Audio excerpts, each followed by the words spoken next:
Puji Tuhan. Selamat pagi saudara sekalian.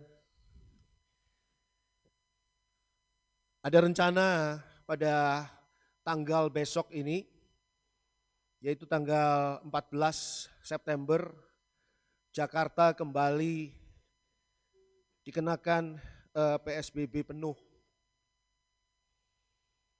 Dan ini merupakan satu hal yang menunjukkan kondisi yang buruk yang terjadi di tengah-tengah pandemi Corona-19. Di Jakarta dilakukan pembatasan sosial berskala besar. Puji Tuhan di Bandung, Bapak Wali Kota Bandung, Bapak Odet Daniel itu tidak memberlakukan PSBB bagi Kota Bandung, tetapi memberlakukan AKB yang ketat, yaitu adaptasi kebiasaan baru. Atau kita seringkali mengenalnya sebagai new normal. Mengapa semua ini dilakukan?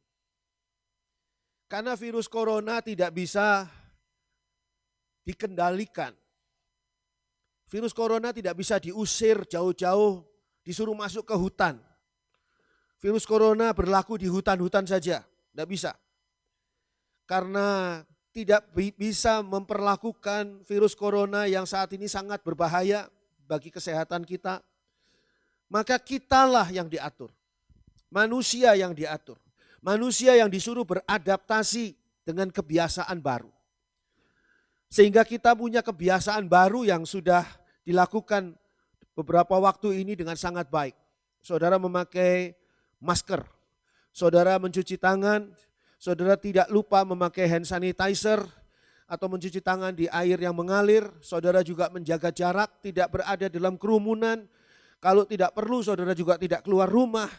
Dan ini semua semakin diperketat karena kita perlu berhati-hati karena jumlah korban yang jatuh gara-gara virus corona semakin banyak. Kita harus mempunyai kebiasaan baru, kita harus beradaptasi. Dan tahukah saudara, hal ini adalah hal yang dilakukan oleh firman Tuhan untuk kita semua.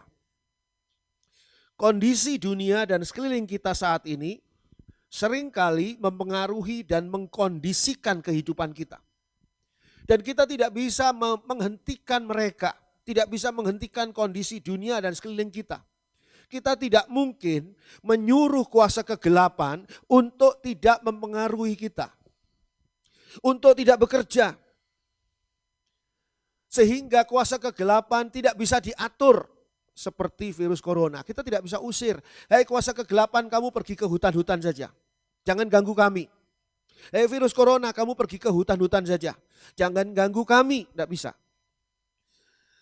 Yang bisa adalah kita harus mengkondisikan diri kita.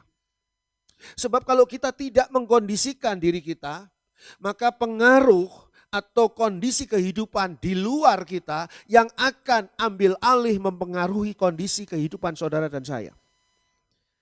Sehingga kita tidak dapat merasakan berkat-berkat Tuhan. Kita tidak bisa merasakan pemeliharaan Tuhan dalam setiap hari yang kita jalani. Tahukah saudara bahwa sebetulnya berkat Tuhan sudah tersedia? Ada yang bertanya pada saya, bagaimana Pak Andri caranya mendapatkan berkat Tuhan itu? Apakah Tuhan tidak menyediakan berkat bagi saya? Saya katakan berkat Tuhan itu seperti udara segar di pagi hari. Sudah tersedia. Sebelum kita bangun malah udara segar itu sudah ada. Bagaimana menikmati udara segar itu? Ya tinggal bernafas. Hirup. Tarik nafas saudara. Nikmati udara segar itu.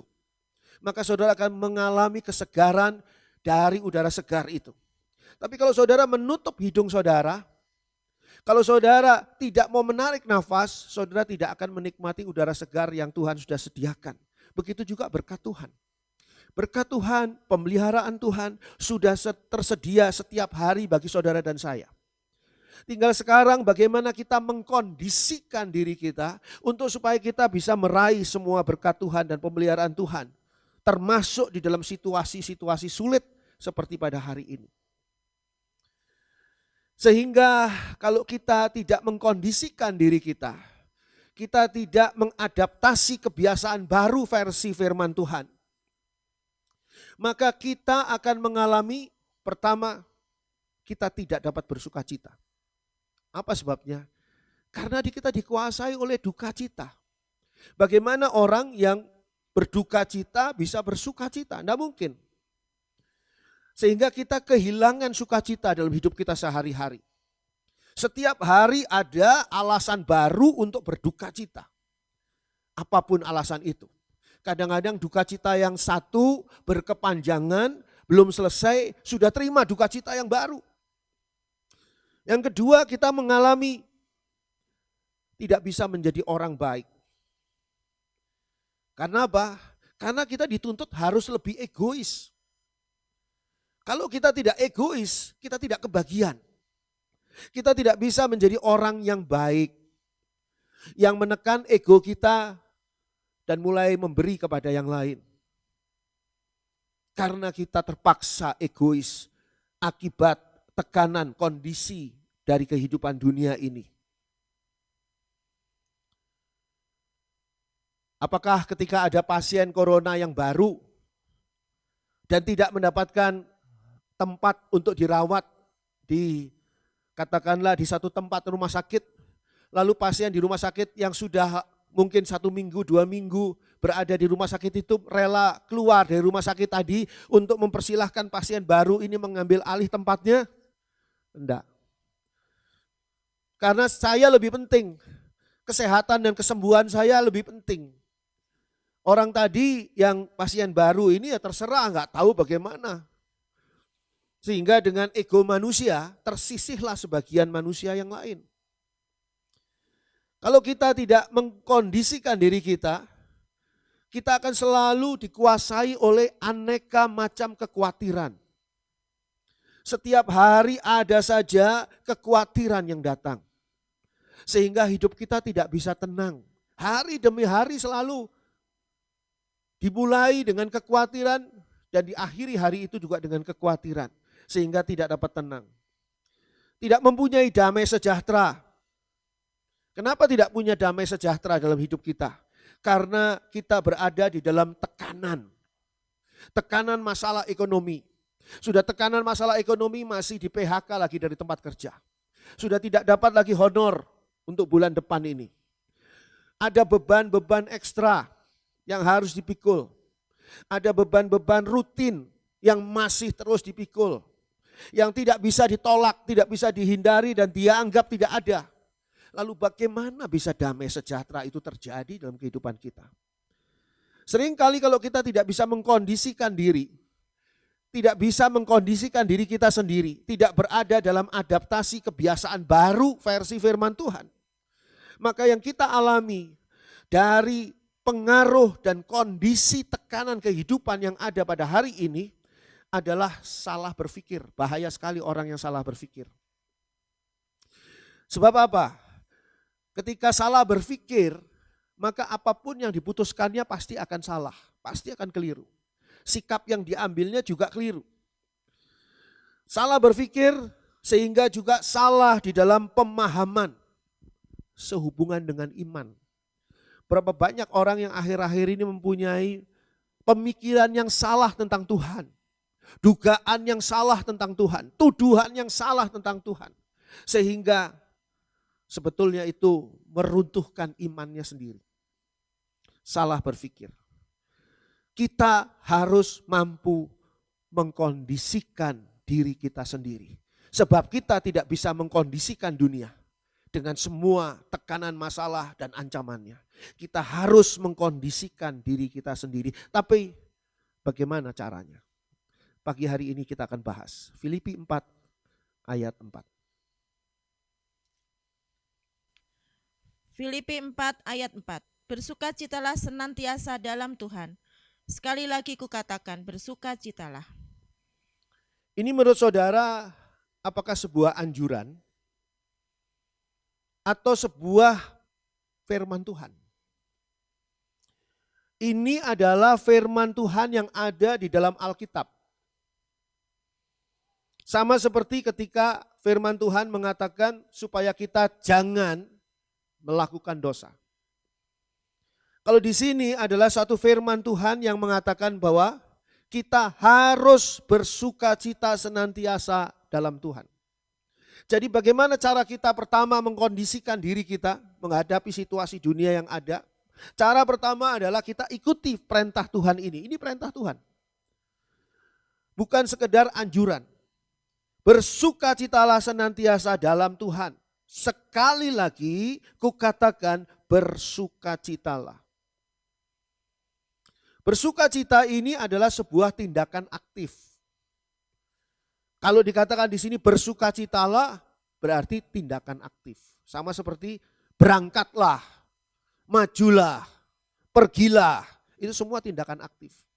Jadi bukan suatu tindakan yang diakibatkan oleh kondisi atau situasi tertentu. Bersukacita ini bukan suatu kondisi yang diakibatkan oleh sesuatu hal. Sesuatu kondisi, situasi. Bukan. Karena ada sesuatu maka kita bersukacita. Karena virus corona ini sudah hilang dari Indonesia, bahkan sudah hilang dari dunia, maka kita bersukacita. Karena kita naik pangkat, dapat honor lebih, gajinya naik, kita bersukacita. Karena kita beruntung, maka kita bersukacita. Bukan karena itu juga sukacita, tapi bukan itu yang dimaksud dengan ayat ini. Tapi di sini dikatakan bersukacitalah senantiasa dalam Tuhan. Harus sukacita ini dilakukan secara aktif dan di dalam Tuhan. Artinya apa? Artinya dengan pertolongan Tuhan.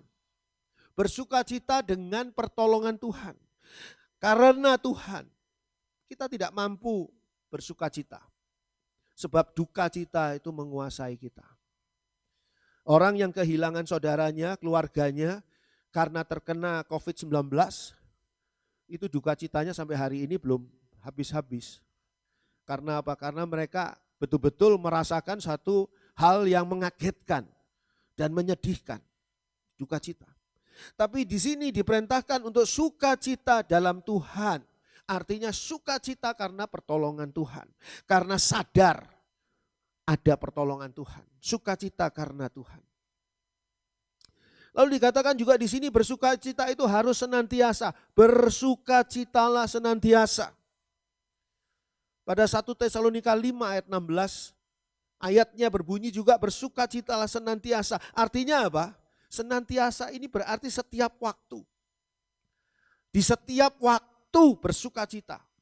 Dari saudara menit pertama bangun tidur sampai saudara nanti tidur lagi, isinya cuma bersukacita, tidak ada duka cita sama sekali. Dalam setiap kondisi, setiap waktu itu berarti dalam setiap kondisi. Kondisi di luar kita bisa berubah. Tapi kita mengkondisikan diri kita untuk stabil bersukacita. Jadi bukan pengaruh dari kondisi luar kepada kita, tapi betul-betul pengaruh Tuhan atas kita sehingga kita bersukacita. Bersukacita senantiasa juga berarti bersukacita dalam setiap situasi. Situasi kita tidak sama, hari demi hari, mungkin jam demi jam juga tidak sama. Kita berada dalam situasi-situasi yang seringkali berbeda. Tapi sukacita kita ini bukan sukacita situasional, bukan sukacita situasional. Jadi bukan karena situasinya begini, maka bersukacita. Ingat ini di dalam Tuhan. Tuhan itu adalah kekal. Tuhan itu kekal. Jadi kalau sukacita kita harus di dalam Tuhan, berarti sukacita kita ini harus sukacita yang kekal. Saudara harus punya sukacita yang kekal. Dan sukacita yang kekal itu tidak perlu ditunjukkan dengan wajah yang ketawa terus dan sebagainya, nanti malah teman saudara kaget. Takut karena ketawa terus, kenapa orang ini gak ada sebab apa-apa kok ketawa terus. Bukan itu maksudnya. Tapi sukacita itu ada di dalam hati saudara. Sukacita kekal, sukacita yang tidak situasional. Ada di dalam hati saudara dan itu menguasai hidup saudara karena saudara memang mengkondisikan diri saudara sendiri dengan sukacita. Sama seperti ketika kita mengkondisikan diri kita untuk kita tidak terkena virus corona. Kita menjauh dari kerumunan orang, kita memakai masker, kita membersihkan tangan kita dan sebagainya dan sebagainya. Ruangan gereja ini disemprot oleh atau memakai bahan yang membunuh kuman, membunuh virus dan sebagainya. Dan itu adalah mengkondisikan diri sendiri. Kita perlu mengkondisikan diri kita sendiri dengan sukacita. Amsal 17 ayat 22.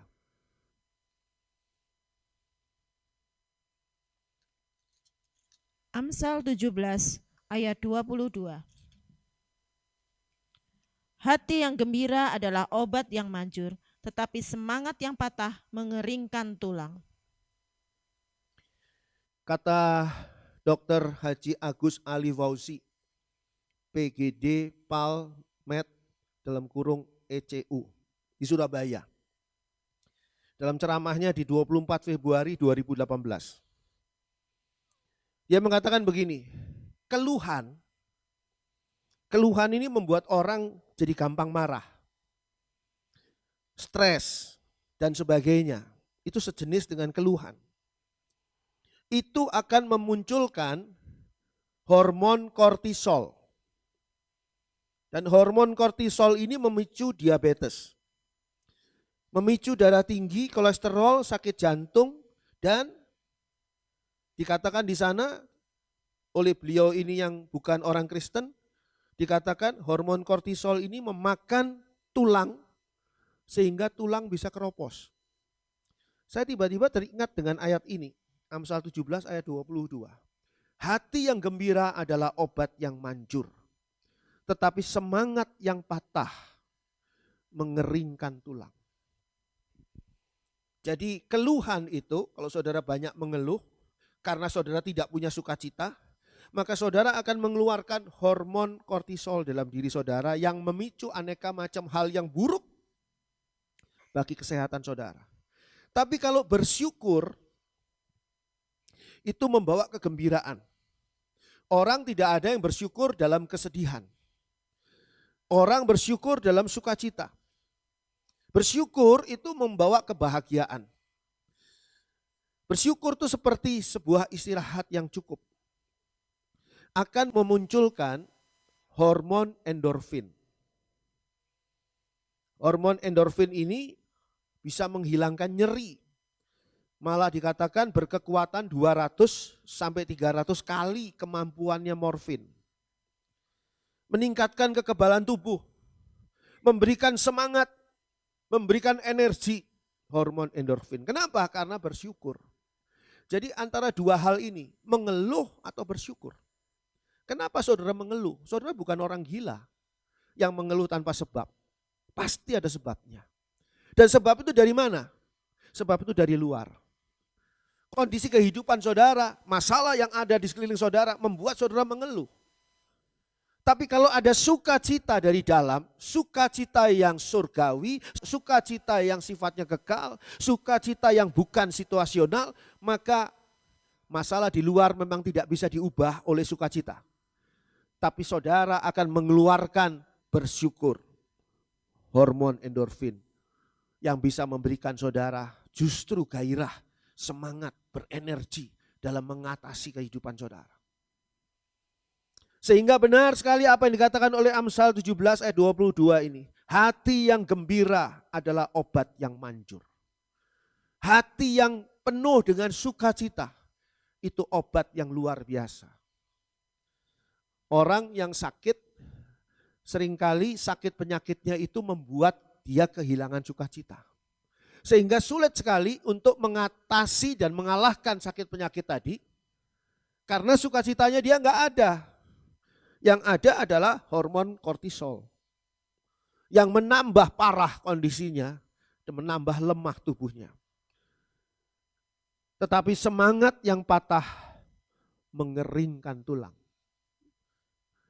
Jadi kalau kita lihat di sini, ini satu peringatan bahwa saudara harus mengkondisikan diri saudara. Pertama adalah bersukacita dengan sukacita yang tidak situasional. Yang kedua, Filipi 4 ayat 5.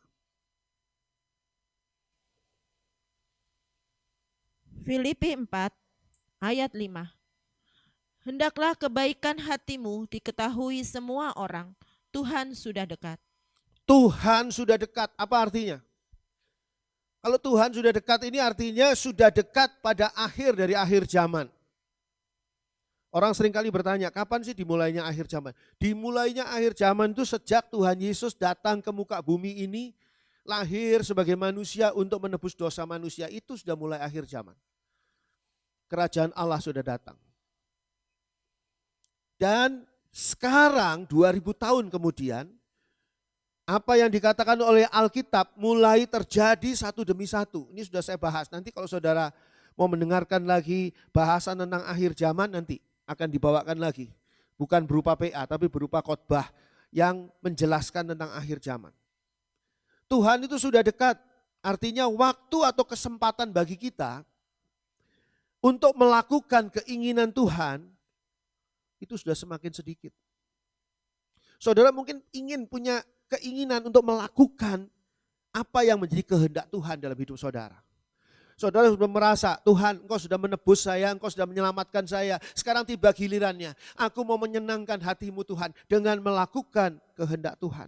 Tapi waktu saudara, kesempatan bagi kita itu sudah sangat sedikit. Tuhan sudah dekat, sudah semakin sedikit. Sehingga dikatakan di sini kebaikan hati kita, dikatakan di sini harus benar-benar nyata. Harus segera dinyatakan.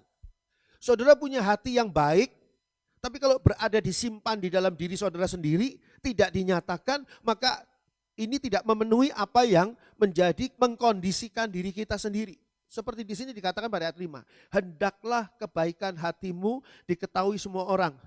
Tuhan sudah dekat. Bagaimana cara mengkondisikan diri kita sendiri? Dalam situasi seperti sekarang ini, kita harus menunjukkan, menyatakan di hadapan semua orang tentang kebaikan kita. Bukan bertujuan untuk nyombong, bukan. Tapi bertujuan untuk menunjukkan kepada orang-orang itu bahwa ada kebaikan Tuhan yang sudah kita alami. Dan kebaikan Tuhan yang kita alami itulah yang mendorong kita untuk kita boleh menikmati bagaimana caranya memberikan kebaikan bagi orang lain. Coba saudara perhatikan pada 2 Timotius 3 ayat 17. Mari. Saudara beri tanda Filipi 4 kalau nanti kita kembali ke sana. 2 Timotius 3 ayat 17. 2 Timotius 3 ayat 17. Dengan demikian tiap-tiap manusia kepunyaan Allah diperlengkapi untuk setiap perbuatan baik. Dikatakan di sana bahwa penyataan kebaikan hati ini dinyatakan, penyataan kebaikan hati yang dinyatakan kepada semua orang adalah bukti bahwa kita adalah kepunyaan Allah. Dikatakan pada ayat 17 tadi. Dengan demikian tiap-tiap manusia kepunyaan Allah diperlengkapi untuk setiap perbuatan baik. Kalau saudara lagi naik sepeda motor atau naik mobil, lalu ada pemeriksaan rutin lalu lintas di tengah jalan. Selamat siang Mbak. Bapak bawa SIM, bawa STNK, bawa, saudara bilang gitu. Polisinya nunggu. Saudara juga diam senyum-senyum. Loh Bapak bawa SIM enggak? Bawa. Bawa STNK mobil ini atau STNK motor ini? Bawa. Nunggu lagi polisinya dan saudara senyum-senyum. Polisi itu tidak percaya pada saudara kalau saudara membawa STNK atau SIM. Sebelum saudara tunjukkan, udah nggak usah banyak ngomong, saudara keluarkan saja SIM, keluarkan STNK, diperiksa sebentar, lalu saudara dipersilahkan jalan. Karena saudara menunjukkan, bukan hanya saudara mengatakan ya saya bawa. Apakah saudara mempunyai hati yang baik? Ya tentu saya baik, saya seorang Kristen kok, saya baik. Tapi kalau tidak pernah ditunjukkan, maka saudara belum benar-benar menunjukkan bahwa saudara adalah milik Allah. Kepunyaan Allah. Dikatakan sekali lagi di sini, dengan demikian tiap-tiap manusia kepunyaan Allah diperlengkapi untuk setiap perbuatan baik. Jadi bukan berbuat baik maka saudara menjadi milik Allah, bukan. Tapi karena menjadi milik Allah, maka saudara berbuat baik. Itu sebabnya perbuatan baik tidak bisa menyelamatkan kita. Perbuatan baik tidak bisa membawa kita ke dalam surga. Tapi perbuatan baik itu adalah bukti bahwa saudara adalah milik Allah. Tiap-tiap manusia kepunyaan Allah diperlengkapi untuk setiap perbuatan baik. Jadi aneh kalau orang itu milik Allah tapi dia tidak punya hati yang baik. Pasti ada sesuatu yang salah dalam hidupnya.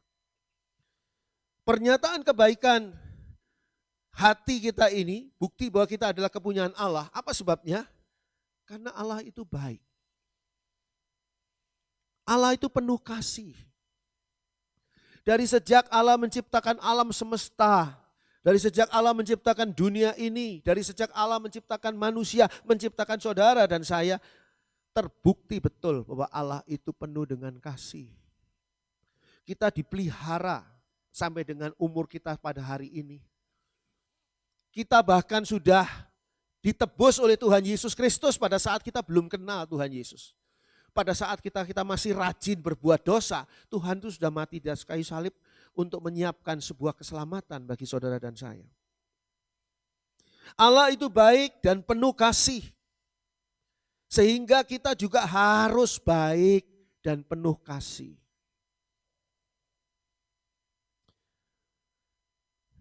Ya, kalau saudara sekarang adalah punya ayah yang katakanlah orang bule ke sana, orang Amerika atau orang Eropa gitu bule.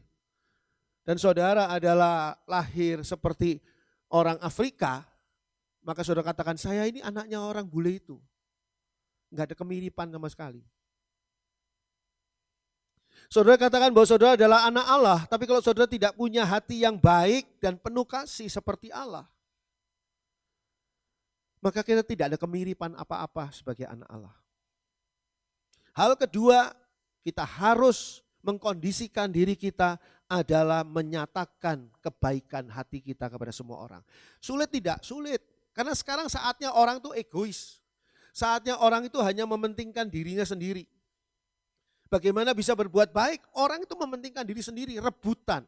Apalagi nanti ketika kalau seandainya kita harus mengalami kondisi di mana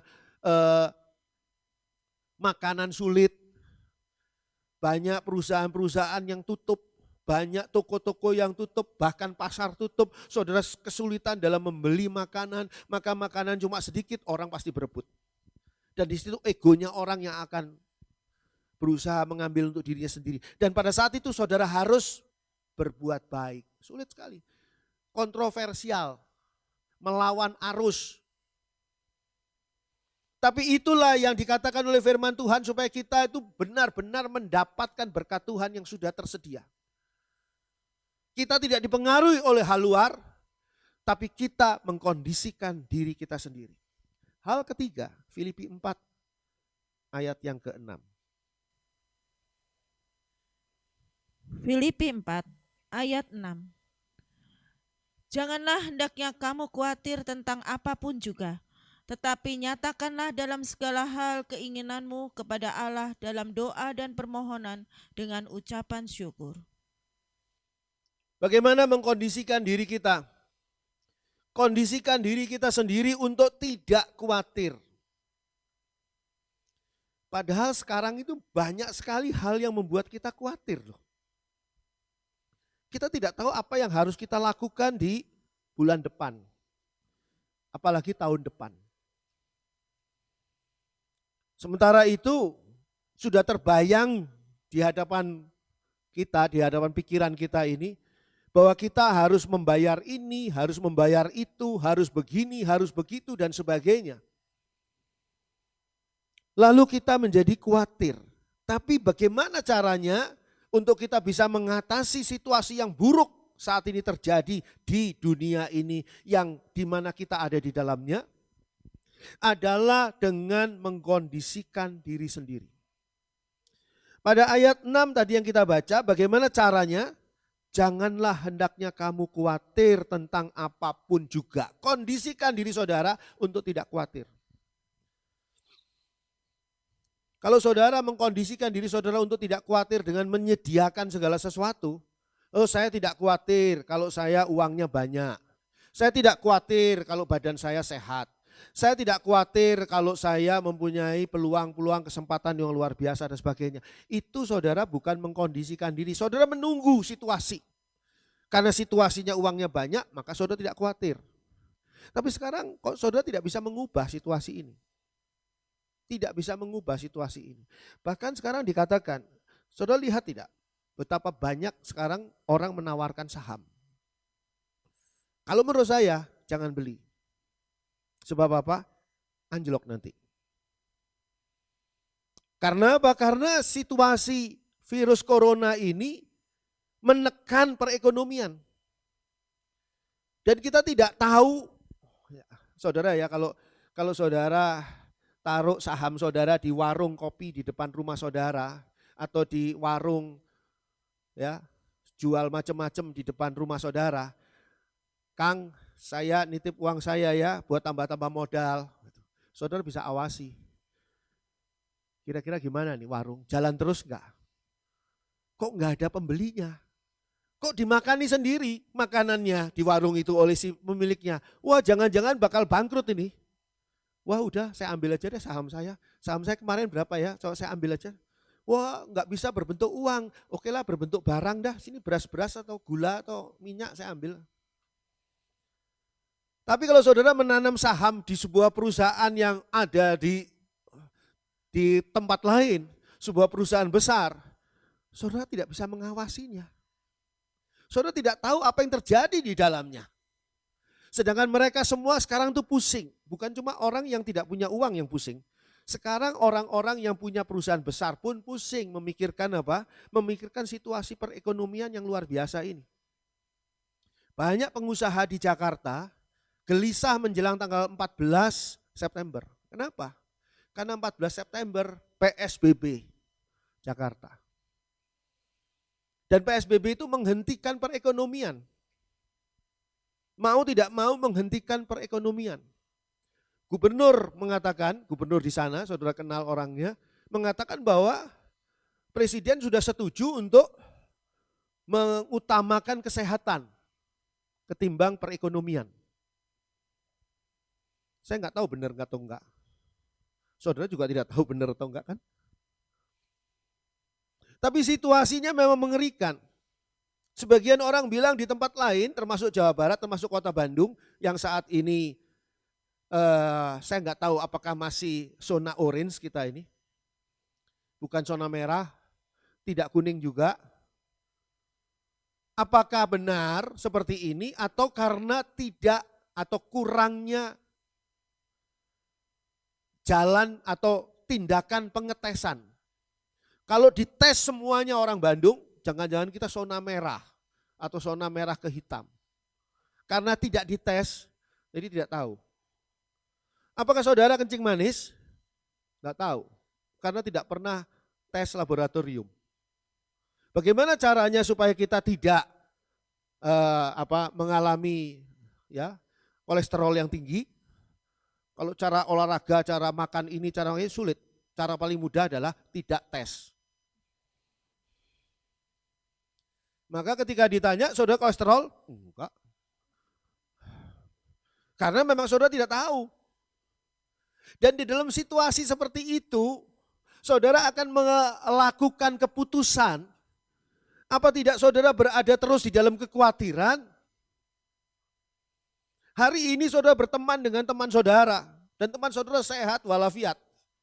Pulang dari berteman dengan teman saudara, ngobrol sama teman saudara di warung kopi, saudara membaca di WA, ada orang yang kelihatannya sehat, tetapi tiba-tiba besoknya langsung meninggal dunia. Oh, jangan-jangan teman saya tadi orang tanpa gejala. Orang tanpa gejala yang sudah nulari saya. Jangan-jangan saya sekarang sudah tertular ini. Oh, tadi barusan saya sudah cium anak saya sudah cium bayi saya sudah peluk istri saya. Aduh, gimana ini? Tiap hari kita itu dicekoki kekhawatiran. dengan kondisi yang tidak menentu, mau kekhawatiran uang, mau kekhawatiran kesehatan, mau kekhawatiran apapun juga. Apa hidup itu nyaman kalau saudara dicekoki kekhawatiran terus? Makanya firman Tuhan katakan di sini, janganlah hendaknya kamu khawatir tentang apapun juga. Ini adalah cara mengkondisikan diri kita. Kita tidak bisa memperbaiki keadaan di luar. Negara-negara besar dengan luar biasa saja itu tidak bisa memperbaiki apa yang ada di luar. China baru-baru ini memberikan penghargaan besar pada seorang dokter yang berhasil menemukan vaksin. Harusnya nih ya, logikanya nih. Harusnya kalau sudah ditemukan vaksin oleh dokter itu, langsung vaksin itu bisa disebarkan seluruh dunia kan. Negara-negara itu punya uang buat beli kan. Lalu hilang corona. Tapi kok enggak? Ada yang mengatakan karena vaksin itu mengandung unsur babi. Padahal sudah dikatakan, udahlah di dalam situasi yang terdesak, ini kita boleh situasi yang kondisinya itu terdesak seperti ini, kita boleh untuk ya melanggar akan aturan tadi. Oke lah, unsur babi ada tapi kita perlu vaksin itu. Tapi kok tidak digunakan? Padahal ini sudah pakai kalung emas si dokternya, dikasih penghargaan. Saya yakin dokter itu menemukan hal yang luar biasa. Saya yakin, nggak mungkin enggak. Tapi pertanyaannya, apakah dengan begitu terus ada ketenangan atau masih ada kekhawatiran? Bagaimana caranya supaya tidak khawatir? Kondisikan diri saudara. Kondisikan diri saudara untuk tidak khawatir. Walaupun banyak hal yang berusaha memicu kekhawatiran kita. Caranya bagaimana mengkondisikan diri kita dengan tidak khawatir? Dikatakan di sini, dengan menyatakan dalam segala hal keinginan kita kepada Allah dalam doa, permohonan dengan ucapan syukur. Seringkali kita khawatir, kekhawatiran itu terjadi karena ada kemungkinan keinginan kita itu tidak terpenuhi, maka kita khawatir. Saudara ujian, saudara khawatir tidak lulus, karena apa? Karena ada kemungkinan keinginan saya lulus itu tidak terpenuhi, jadi saya khawatir tidak lulus. Teman saudara tidak ujian, dia tidak khawatir tidak lulus. Karena tidak ada keinginan apa-apa. Kamu ingin lulus ya? Oh enggak, saya enggak ikut ujian kok. Sekolah aja saya enggak ikut. Ya sudah, dia enggak khawatir apa-apa. Tapi karena saudara ada keinginan, di mana keinginan itu khawatir atau ada kemungkinan tidak terpenuhi, maka saudara merasa khawatir. Itu sebabnya dikatakan di sini, kita harus mengkondisikan diri kita sendiri agar tidak khawatir. Caranya bagaimana? Nyatakanlah dalam segala hal keinginanmu kepada Allah dalam doa dan permohonan. Jangan lupa disertai dengan ucapan syukur, hormon endorfin. Bersyukurnya itu bukan bersyukur kaleng-kaleng, bukan bersyukur ecek-ecek.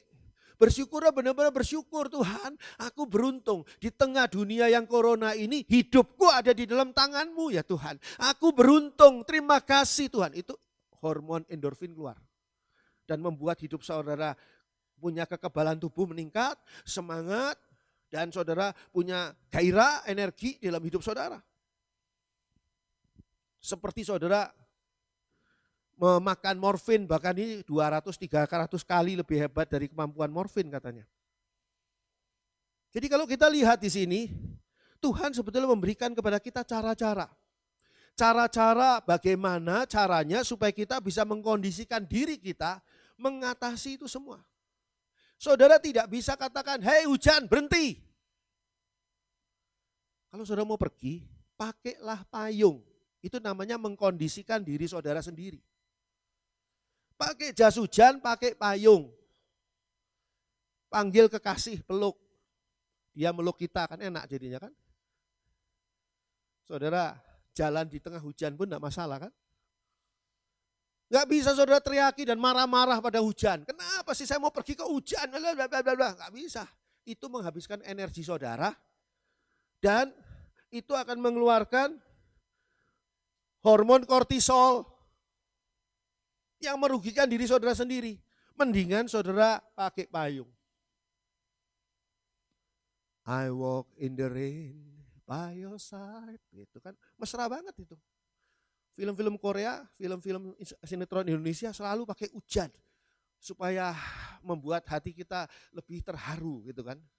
Pada hujan setempat kalau dilihat pembuatannya. Itu caranya kita mengkondisikan diri kita. Tuhan mau dan Tuhan ajarkan firman Tuhan ini, jangan pilih kutuk, pilihlah berkat. Saudara bertanya, iya Tuhan, saya orang waras, tidak akan saya memilih kutuk, saya pasti memilih berkat. Tapi saya nggak tahu caranya. Ya, Tuhan ajarkan di sini, caranya kondisikan dirimu. Kondisikan dirimu sendiri, supaya saudara dan saya bisa mendapatkan berkat yang sudah tersedia, bukan akan diberi loh oleh Tuhan. Saya bertanya pada saudara, keselamatan itu sudah ada atau baru akan ada? Keselamatan yang Tuhan janjikan itu sudah ada atau baru akan ada? Sudah ada, 2000 tahun yang lalu Tuhan Yesus mati di atas kayu salib dan siapa yang percaya kepadanya akan selamat kok. Sudah ada. Tapi kita tidak akan meraihnya kalau kita tidak mengkondisikan diri kita untuk hidup di dalam iman kepada Tuhan Yesus dan berjalan dalam terang firman Tuhan. Udara ini sudah ada, tapi kalau kita tidak mau tarik nafas, menghisapnya, maka kita akan mati dalam kondisi kekurangan oksigen. Saya pernah berkata kepada satpam di toko buku Kristen, Immanuel di Jakarta. Pak, Bapak gereja mana Pak? Orangnya tinggi besar, gagah serem. Dia bilang, maaf Pak, saya bukan Kristen. Hah? Saya bilang saya kaget betul. Saya betul-betul kaget. Bukan Kristen. Kenapa Pak, kok Bapak kaget? Saya bilang, Bapak pernah dengar enggak pepatah yang mengatakan seperti ayam yang mati di lumbung padi? Bahasa Indonesia saya memang dapat 10 itu. Apa artinya itu Pak? Artinya adalah ayam itu enggak mungkin mati karena dia berada di lumbung padi. Tempat makanan begitu banyak. Enggak mungkin mati, tapi dia bakal mati. Ayam itu, kalau dia tidak mau makan makanan itu. Bapak ini bekerja di sebuah toko buku Pak. Yang isi bukunya adalah mengupas segala hal berkat Tuhan yang luar biasa. Dan keselamatan yang datangnya dari Yesus. Kalau Bapak tidak pernah baca buku-buku itu, seperti ayam yang mati di lumbung padi. Pak, temui pimpinan Bapak. Bilang, saya mau belajar kenal Yesus. Orangnya diem aja, jadi gak bisa ngomong apa-apa orangnya. Dia kaget ketemu sama pembeli kok aneh gini. Saya masa bodoh, setelah itu saya pulang. Terserah dia mau percaya Tuhan Yesus atau tidak, itu menginjil. Penginjilan caranya macam-macam, ada yang lemah lembut, ada yang maksa gitu. Ada yang maksa. Kalau Bapak mau diberkati, mau selamat dari hidupnya Bapak yang bakal akan mengharuskan kita semua ini bertanggung jawab atas dosa kita. Belajarlah kenal pada Tuhan Yesus Kristus. Gak usah jauh-jauh, baca buku di sini Pak. Saya tunjuk Alkitab. Ini baca Pak, Alkitab ini. Ya mudah-mudahan dia dengar apa yang saya sampaikan. Kalau tidak ya goodbye my love. Teresa Teng. Teresa Teng Ling Yun. Zaman dulu ya, saudara gak kenal. Bukan bekas pacar saya, bukan. Itu memang penyanyi. Jadi saudara sampaikan kepada Allah, nyatakan segala keinginan kita kepada Allah dalam doa, permohonan dan ucapan syukur. Jadi setiap kali saudara mau diganggu oleh kuasa gelap untuk khawatir, segera berlutut, berdoa. Tuhan, saya khawatir tentang anak saya ini Tuhan. Setelah saudara doa, hilang khawatirnya. Nanti datang lagi khawatir, doa lagi, Tuhan saya khawatir tentang anak saya khawatir tentang istri saya khawatir tentang suami saya khawatir tentang orang tua saya khawatir tentang bisnis saya khawatir tentang uang saya Tuhan. Saya ini butuh uang Tuhan untuk kedepannya ini, saya khawatir Tuhan. Nyatakan di dalam doa dan permohonan dengan ucapan syukur. Orang yang bisa melakukan ini hanyalah orang yang tidak mau ada khawatir di dalam dirinya. Tapi seringkali orang itu membiarkan kekhawatiran untuk menguasai hidupnya. Matius 6 ayat 27. Matius 6 ayat 27. Siapakah di antara kamu yang karena kekhawatirannya dapat menambahkan sehasta saja pada jalan hidupnya? Kekhawatiran tidak membawa manfaat apapun, malah akan menguras energi dengan sia-sia. Sehingga dikatakan di sini pada ayat 27, siapakah di antara kamu yang karena kekhawatirannya dapat menambahkan sehasta saja pada jalan hidupnya? Karena kekhawatirannya maka beruntung. Saya beritahukan pada saudara, yang beruntung atas kekhawatiran orang lain adalah bisnis asuransi. Khawatir kan? Tak khawatir mati muda kan? Takut anak-anaknya nanti enggak ada yang ngurus kan? Anak-anaknya masih kecil. Nanti sekolahnya gimana kan? Maka ayo, premi asuransi di tempat kami sekian, murah. Ikuti. Nanti kalau kamu mati muda pun enggak apa-apa, anak-anakmu tetap akan dijamin oleh asuransi.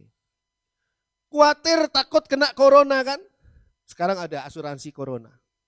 Karena saudara khawatir kena corona, karena saudara jualan di pasar yang begitu desak-desakan dan sebagainya ya. Orang di pasar kan gitu seringkali sukanya desak-desakan dua. Ciri pasar umum di kita nih, pasar tradisional. Desak-desakan dan nawar, itu dua cirinya. Khawatir kan kena corona, ikutlah asuransi kami. Makanya sekarang ada asuransi corona. Pinter. Pokoknya saudara khawatir apa? Khawatir apa? Saudara khawatir nanti mobil saudara hilang, ikutlah asuransi kehilangan. Khawatir rumah saudara terbakar, ikutlah. Kekhawatiran saudara, saudara bayari ke asuransi, apakah hilang kekhawatiran saudara? Tetap khawatir. Emangnya tadi bapak yang masih muda dan anaknya masih kecil, setelah ikut asuransi, ya sekarang saya siap untuk mati muda. Siap? Enggak kan? Rumah saya ini sudah diasuransikan untuk kebakaran, maka sekarang saya siap rumah saya kebakaran. Siap? Enggak lah, tetap khawatir. Kekhawatiran tidak membawa manfaat apapun, malah akan menguras energi kita secara sia-sia. Filipi 4 ayat 7. Hal yang keempat, bagaimana caranya mengkondisikan diri sendiri, Filipi 4 ayat 7. Filipi 4 ayat 7. Damai sejahtera Allah yang melampaui segala akal akan memelihara hati dan pikiranmu dalam Kristus Yesus. Damai sejahtera Allah ya, itu seperti tahu bulat yang digoreng dadakan, atau seperti makanan yang dijual di restoran cepat saji, seperti restoran Padang misalnya. Sekarang nih saudara belum pergi ke restoran Padang, itu rendang sudah dibuat. Enggak, saudara masuk restoran Padang, baru dibuatkan rendang. Saya mau rendang, terus baru dimasak rendang, enggak enak pasti rendangnya. Butuh waktu rendang itu. Tidak seperti Chinese food. Semua masih mentahan semua, mau apa? capcay, langsung dia potong-potong baru bikin. Damai sejahtera Allah itu seperti capcay atau seperti rendang? Setelah kita bilang Tuhan berikan damai sejahtera Allah. Sebentar ya nak ya, bikin dulu sama Tuhan di dapur. Kasih ini damai sejahtera Allah. Oh damai sejahtera Allah itu sudah bersama dengan Allah. Allah itu kekal dari dulu, Allah ya Allah. Dari dulu Allah penuh damai sejahtera, ya penuh dengan damai sejahtera. Tinggal sekarang kita ini dapat enggak damai sejahtera Allah? Sehingga pada ayat 7 tadi dikatakan, damai sejahtera Allah yang melampaui segala akal akan memelihara hati dan pikiranmu dalam Kristus Yesus. Kita harus membuka diri kita. Membuka dan mengarahkan diri kita bagi damai sejahtera Allah. Yang melampaui logika manusia. Yang melampaui pemahaman manusia. Dikatakan di sini yang melampaui segala akal. Di dalam New International Version dikatakan all understanding, melampaui semua itu. Artinya tidak bisa dipahami oleh kita. Damai sejahtera yang dalam tanda kutip aneh. Karena apa? Itu miliknya Allah. Itu damai sejahtera dimensinya Allah, bukan damai sejahtera versi kita manusia. Kita harus mengkondisikan diri kita untuk mengarahkan hati kita bukan kepada ketegangan-ketegangan hidup di dunia ini, tetapi kepada damai sejahtera Allah. Tekanan, beban banyak. Itu menghilangkan damai sejahtera. Tapi arah hati kita bukan kepada tekanan atau beban, tapi kepada damai sejahtera Allah yang memelihara hati dan pikiran kita dalam Kristus Yesus. Gak bisa di luar Tuhan Yesus, tapi di dalam Kristus Yesus. Makanya saudara jadikan Kristus Yesus itu sebagai tempat persembunyian saudara, benteng pertahanan saudara. Beban dan tekanan hidup boleh menekan saudara, itu tidak bisa saudara larang. Tolong dong beban, jangan dong merengek-rengek kita sama beban. Gak bisa. Yang bisa kita lakukan adalah kita bersembunyi di dalam Tuhan Yesus untuk menikmati damai sejahteranya yang memelihara hati dan pikiran kita dalam Tuhan Yesus. Yohanes 14 ayat 27.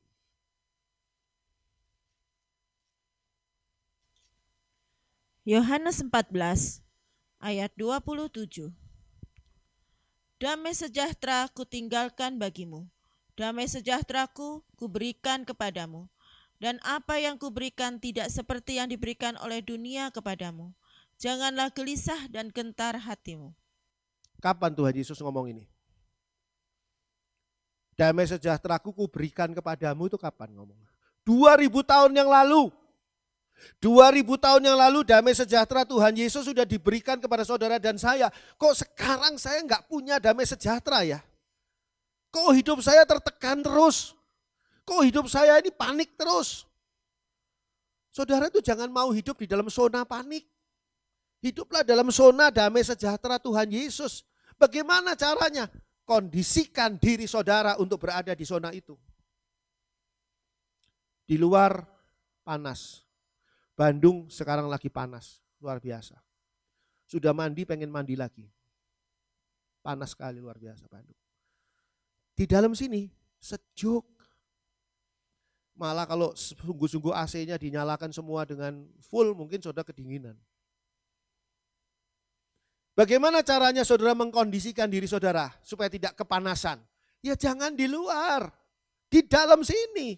Saudara akan mengalami kesejukan yang luar biasa, yang nyaman. Sehingga kalau saudara perhatikan di sini bukan Tuhan tidak sayang pada kita. Kita yang gak ngerti harus bagaimana. Saudara keluar dan di luar panas saudara ngeluh. Pak Andri, kok panas banget ya? Aduh, dulu pas saya ke gereja itu kok sejuk, sekarang kok panas? Ya karena kamu masih di tempat parkir. Tempat parkir nggak dikasih AC. Tuhan Yesus sudah memberikan damai sejahteranya kepada kita. Dikatakan di sana, bukan seperti damai sejahtera dunia. Kenapa? Karena damai sejahtera dunia itu semu. Damai sejahtera dunia itu tidak stabil. Sekarang ada damai sejahtera, besok lusa mungkin sudah hilang. Enggak usah besok lusa 1 jam 2 jam kemudian sudah enggak ada. Tapi kalau damai sejahtera Tuhan Yesus itu membuat kita tidak gelisah dan tidak gentar hati. Ayat 27 tadi mengatakan apa? Pada Yohanes 14. Dikatakan damai sejahtera ku tinggalkan bagimu, damai sejahtera ku berikan kepadamu. Dan apa yang kuberikan tidak seperti yang diberikan oleh dunia kepadamu.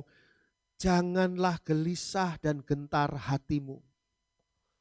Bagaimana cara tahunya bahwa saudara sudah punya damai sejahtera Kristus atau belum? Cara ngeceknya gimana? Orang kan mengira kalau sudah di rapid test berarti sudah tidak ada virus corona. Belum tentu. Orang OTG bisa rapid test hasilnya negatif. Swab pertama bisa negatif kok, swab kedua baru positif ternyata. Dan sudah nggak ada waktu, udah berangkat. Bagaimana caranya saudara ngecek saudara punya damai sejahtera Kristus atau tidak? Gampang. Ayat 27 ini mengatakan, janganlah gelisah dan gentar hatimu. Saudara masih gelisah enggak? Saudara masih gentar hati enggak? Kalau masih gelisah, masih gentar hati, berarti kadar damai sejahtera Kristus saudara sudah tipis, bahkan mungkin sudah kering, sudah tidak ada damai sejahtera. Kalau saudara ada damai sejahtera Kristus di dalam diri saudara, saudara tidak akan gelisah dan tidak akan gentar hati. Bagaimana caranya kita mengkondisikan diri kita? Yang kelima, yang terakhir, Filipi 4 ayat 8.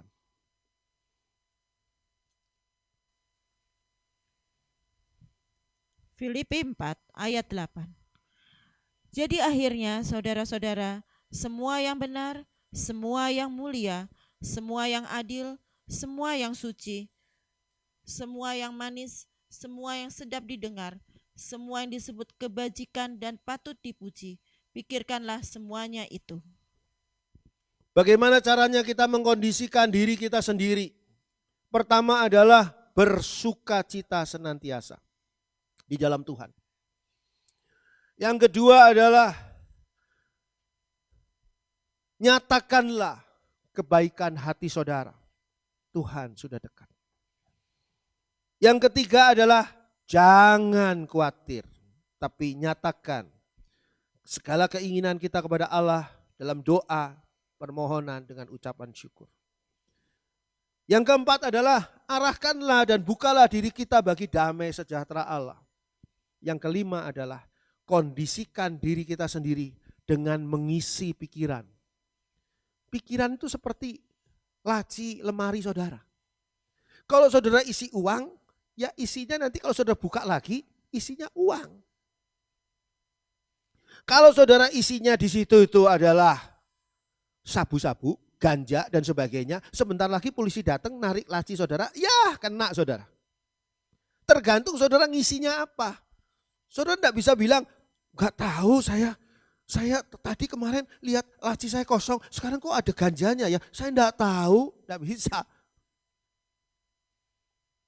Kalau uang, oh iya itu uang saya. kalau ganja, oh bukan barang saya. Enggak bisa. Tergantung kita mengisinya. Sekarang isilah pikiran saudara. Nah, sekarang nih caranya mengkondisikan diri sendiri. Seringkali kita itu ya dijegal oleh siapa? Oleh pikiran kita sendiri. Bukan orang lain yang jegal kita. Pikiran kita sendiri yang menjegal kita sehingga kita salah langkah dan kita jatuh. Kondisikan diri sendiri dengan mengisi pikiran kita pakai apa? Pertama adalah yang benar. Segala sesuatu yang tidak benar saudara buangi. Dalam New International Version dikatakan true. Artinya yang sejati, yang nyata. Yang hoax, buang. Tapi yang benar. Hoax nanti membuat saudara gosip. Kalau istilah bahasa Arabnya gibah. Jangan. Saudara harusnya mikir yang benar. Yang kedua adalah yang mulia. Segala yang mulia, jangan yang rendahan, yang kampungan yang saudara pikir. Segala yang tidak patut saudara pikirkan. Saudara itu anak raja. Berpikirlah sebagai anak raja, pikir yang mulia. Yang ketiga adalah saudara berpikir tentang yang adil, mengisi pikiran saudara dengan adil. Adil dalam New International Version dikatakan right, tepat atau pantas. Kalau orang sudah mulai punya pikiran licik, orang itu sudah tidak adil. Orang itu sudah tidak tepat, tidak pantas memikirkan hal itu. Saudara adalah anak dari Allah kebenaran, maka pikiran saudara tidak adil, tidak benar. Yang keempat adalah isi dengan suci, yang segala yang suci. Dalam New International Version dikatakan pure, artinya yang murni. Jangan yang banyak embel-embel. Kadang-kadang orang yang punya pikiran jelimet itu sudah punya strategi-strategi macam-macam di baliknya yang sudah tidak benar. Isilah dengan yang manis. New International Version mengatakan lovely. Sesuatu yang menyenangkan. Kenapa seringkali hati kita tidak senang? Karena pikiran kita diisi dengan sesuatu yang tidak menyenangkan. Ada teman saya, ketika saya tawari film ini, film itu, dia bilang, saya nggak mau nonton itu. Kenapa? Film itu horor, setan-setan horor dan pembunuhan sadis. Saya nggak mau ngeri-ngeri begitu. Oke, saya tawari drama-drama sedih. Nggak mau saya, nanti saya sedih, saya nangis, hidup aja saya sudah sedih, ini sekarang sedih lagi nonton film. Jadi kamu mau nontonnya apa? Ya yang gembira-gembira. Saya tawari filmnya Dono Indro Kasino, seneng dia. Filmnya Mr. Bean, seneng dia. Nah film tuh kayak gini loh, bikin orang gembira. Loh, saya pikir-pikir ada benernya juga loh. Tergantung pikiran kita gimana nih. Kita isi dengan apa? Segala yang manis, lovely, yang menyenangkan. Yang sedap didengar. Yang sedap didengar ini kalau di dalam New International Version dikatakan admirable. Admirable ini artinya terpuji atau mengagumkan. Sesuatu hal yang mengagumkan ini mendorong kita untuk bertindak lebih baik dari kemarin. Mendorong motivasi kita. Yang ke berapa nih? 7 adalah yang disebut kebajikan. New International Version mengatakan excellent, yang unggul, yang baik sekali. Selalu memikirkan hal-hal yang baik sekali, yang unggul, sesuatu yang sifatnya kebajikan. Yang terakhir di sana, masukkan di dalam pikiran kita segala sesuatu yang patut dipuji. Praiseworthy, patut dipuji, hal-hal yang terpuji. Sehingga dengan cara seperti itu isi pikiran kita sudah isi pikiran yang baik-baik, yang benar. Dan itu akan menghasilkan, mengkondisikan diri kita sendiri untuk hal yang baik dan benar. Sudah satu channel, satu gelombang dengan gelombangnya Allah. Disitulah kita akan merasakan berkat Tuhan yang luar biasa. Puji Tuhan, amin.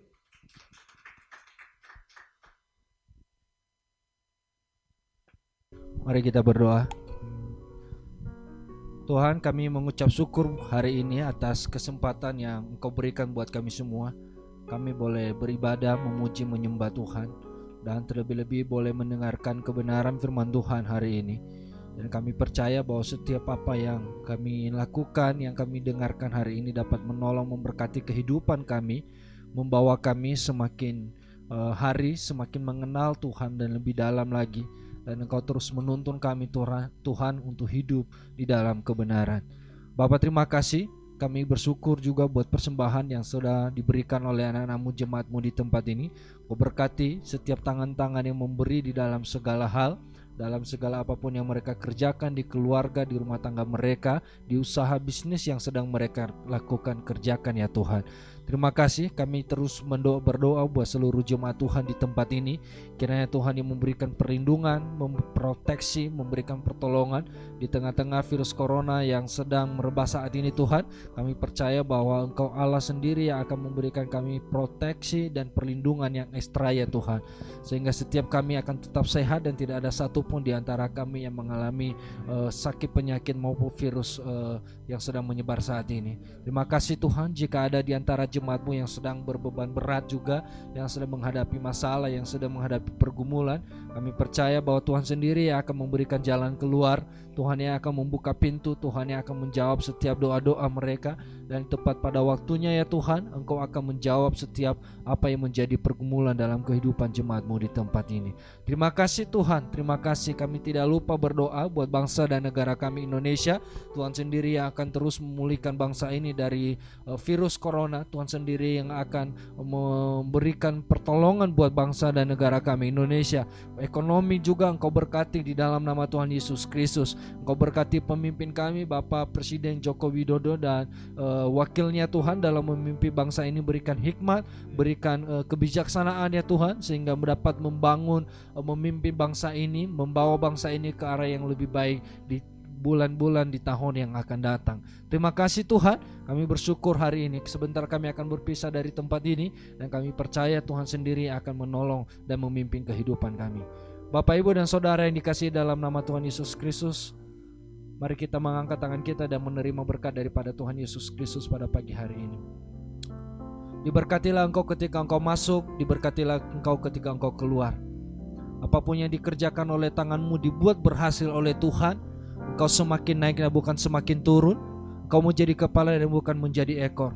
Kasih, sukacita, damai sejahtera dan persekutuan daripada Roh Kudus menyertai setiap kehidupan kita mulai saat siang hari ini sampai Tuhan Yesus datang kedua kali. Di dalam nama Tuhan Yesus Kristus kami berdoa dan mengucap syukur buat ibadah pagi hari ini. Haleluya, haleluya.